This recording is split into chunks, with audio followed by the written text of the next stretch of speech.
E aí, oitavo ano, tranquilo com vocês? Espero que esteja tudo bem. Eu sou o professor Lucas de História. Hoje eu venho trabalhar com vocês o tema 1 da unidade 4, que é as ideias iluministas que cruzam o Atlântico. Eu sou o responsável pelas turmas do oitavo ano no período da manhã do Sagrada do Centro, e essas próximas semanas eu trabalharei com vocês principalmente os temas 1 e tema 2. É importante dizer para vocês que não esqueça de pegar o seu livro, seu caderno e, em seguida, após assistir essa aula, não esqueça de fazer as atividades propostas no arquivo. As ideias iluministas, elas cruzam o Atlântico, mas é importante dizer para vocês o contexto histórico do século XVIII.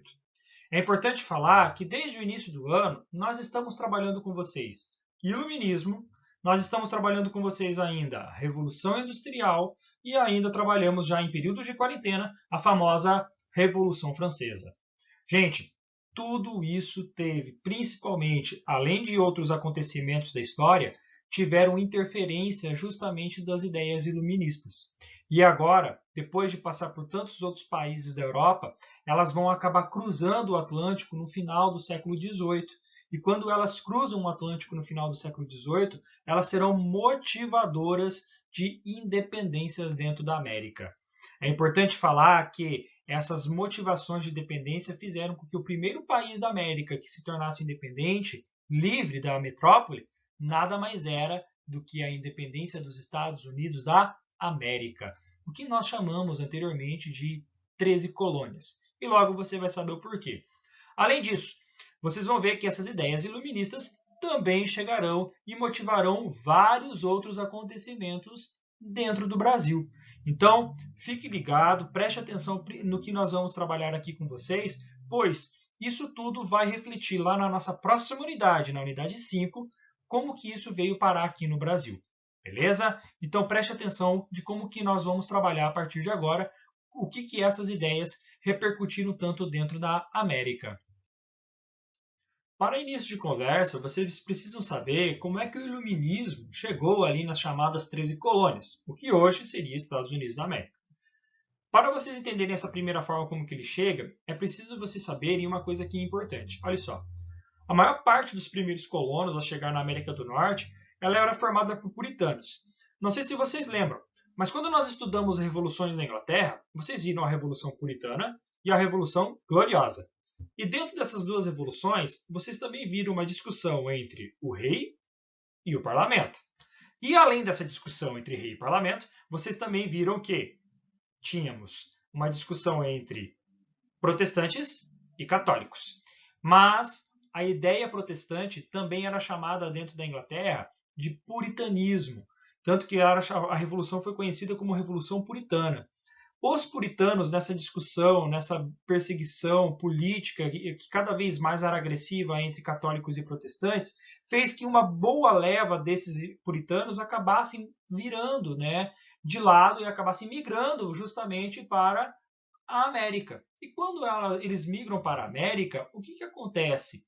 Eles começam a povoar essa região. Não é à toa que eles fundam uma colônia chamada de Colônia de Massachusetts, que hoje é um estado do próprio Estados Unidos da América.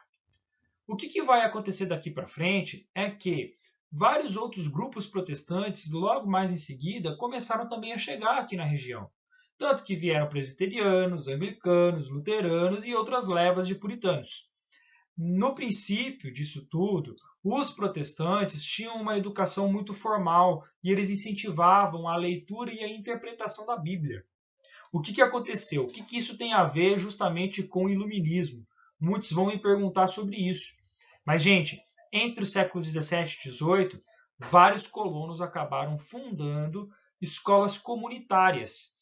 E depois, em seguida, ainda universidades. Universidades essas que muitas são conhecidas por serem as melhores do mundo ou reconhecidas pelo seu trabalho científico. Então, por exemplo, a Universidade de Harvard, a William e Mary, a Yale, Princeton, foram universidades que são centros de pesquisa extremamente conhecidos mundialmente e que eles serão o início daqui para frente do que nós conhecemos principalmente como ideia iluminista, que vai vir através dessas universidades para a América. Então, todo esse incentivo de leitura e interpretação de texto bíblico vai gerar essas universidades. A ideia é qual? É estudar. Então, o que vai acontecer? Olha lá, ó. No século XVIII, essas universidades foram um dos principais centros de divulgação das ideias iluministas. Então, a primeira forma de divulgação de ideia iluminista dentro das 13 colônias é justamente pelas universidades, que foram criadas por esses puritanos que estavam aqui localizados dentro das 13 colônias. Um exemplo para que vocês entendam como que isso funciona é um grupo conhecido como os Quakers, que existiu naquele exato momento e que mostra principalmente como que isso vai acontecer dentro dos Estados Unidos da América. Vejam, os Quakers eles surgiram no interior da Igreja Anglicana e ainda na metade do século XVII eles tinham uma noção radical de liberdade e igualdade. O que eu quero dizer para vocês é que eles eram autodenominados naquele exato momento como uma sociedade conhecida como Sociedade dos Amigos. E eles acreditavam naquilo ali, ó. Os seres humanos não poderiam ter qualquer distinção. Para eles, todos eram iguais. E ainda, eles não admitiam nenhuma hierarquia clerical, ou seja, uma hierarquia religiosa. E ainda, eles não acreditavam que a escravidão era boa. Tanto que, lembrem que a escravidão já existia nas 13 colônias. O que vocês vão ver é que os Quakers, gente, eles eram extremamente hostilizados na Inglaterra. Ninguém gostava muito deles, por causa das suas ideias libertárias. A ideia de liberdade, a ideia iluminista começou a surgir aqui também com eles, olha. E por seu ativismo social. Ou seja, eles acabavam ajudando assim o próximo de uma forma muito clara em relação ao que era a Bíblia. Tanto que eles, quando migram para a América, eles fundam uma colônia, que hoje é um estado também, chamado de Pensilvânia. Tá? E lá na Pensilvânia, ele foi fundado pela liderança de um homem, que tem um próprio nome muito parecido com o estado, que é William Penn, em 1682. E lá, gente, eles começam, a partir da capital da Pensilvânia, conhecida como uma cidadezinha histórica nos Estados Unidos, chamada de Filadélfia, lá na Pensilvânia, eles começam a fazer daquilo ali um grande centro de difusão intelectual de ideias liberais. E, gente, não esqueçam, ideia liberal é uma ideia iluminista. Então, lá no final do século XVIII, primeiro, era a cidade mais populosa entre as 13 colônias, a que tinha a menor taxa de analfabetismo, porque eles principalmente eram aqueles que mais sabiam ler, escrever, interpretar, e ainda tinha o maior mercado de livros da América Inglesa, ou seja, era uma população muito bem estudada, tá? Muito bem, que sabia muito bem o que seria o conhecimento científico. E é a partir daqui que as coisas vão começar também a mudar, porque a Filadélfia é o centro, principalmente do que nós vamos ver lá na frente, de independência dos Estados Unidos. Ela começa a surgir justamente nessa cidadezinha que é considerada histórica. Então, para que vocês possam entender, duas formas aqui que a gente pode citar como divulgação das ideias iluministas dentro dos Estados Unidos, ou melhor, das 13 colônias. Os Quakers, como eu citei ali para vocês, fundadores do estado da Pensilvânia e de uma capital conhecida como Filadélfia, que será uma cidade histórica motivadora da independência das 13 colônias. Ainda, vocês vão ver as formações de universidades feitas pelos puritanos na medida em que eles acabaram vindo para os Estados Unidos. Então, são essas duas formas que a gente pode citar assim como uma das principais, tá, da divulgação dessas ideias dentro da América. Além disso, vale lembrar que essas ideias iluministas também chegaram na América Espanhola. Elas não se limitaram às 13 colônias. E o que isso você vai perceber é que, daqui para frente, três maneiras são vistas justamente como que isso funciona. Então, assim, para que vocês entendam, deixa eu até colocar aqui para vocês. Olha lá. A aliança entre a coroa e a Igreja Católica, ela justificava a ordem colonial e a escravidão. Lembrem, a Igreja Católica permitia com que a escravidão ocorresse dentro da América Espanhola e a coroa é que executava essa escravidão. Ou seja, quando eu digo coroa, eu estou falando que é o governo espanhol que está permitindo fazer isso. Lembrem que a maior parte da escravidão na América Espanhola, gente, era uma escravidão de indígenas. E ainda, por mais que isso tenha ocorrido, não significa que não teve uma divulgação ou que se expandiu, não conseguiram expandir as ideias liberais. Pelo contrário, as ideias chegaram no meio desse contexto na América Espanhola.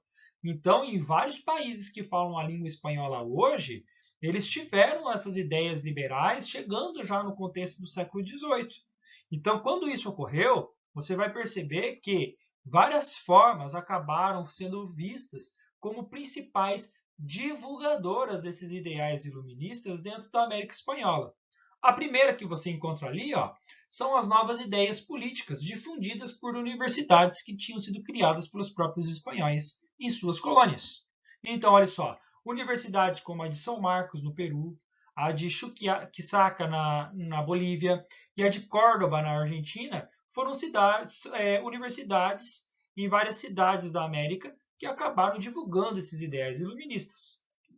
Ainda, existe um livro chamado de A História das Duas Índias, que ele foi escrito pelo filósofo chamado Abad Rainal, e ele teve uma grande repercussão entre os pensadores das colônias espanholas. E isso daqui, juntamente com as ideias de um jornalista e político chamado Mariano Moreno, que também se dedicou à divulgação dessas ideias e participou até mesmo da própria emancipação da Argentina.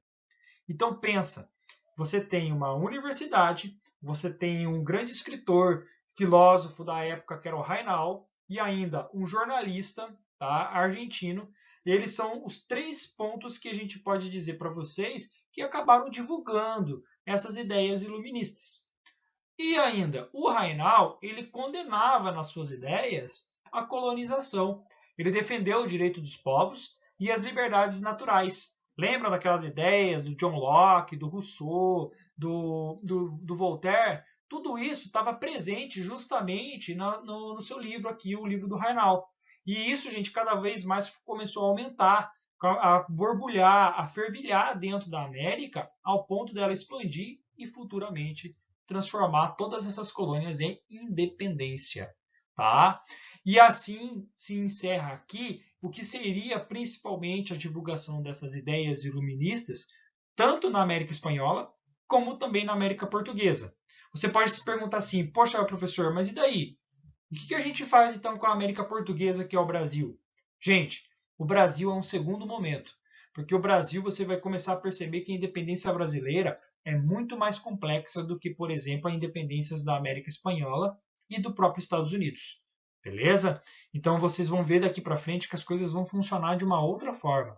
Entendam, tudo isso mostrou o que seriam algumas ideias que nós conhecemos hoje como ideias iluministas que acabaram vindo para a América. Eu espero que vocês tenham gostado. Qualquer dúvida, nós estamos à disposição no Google Class.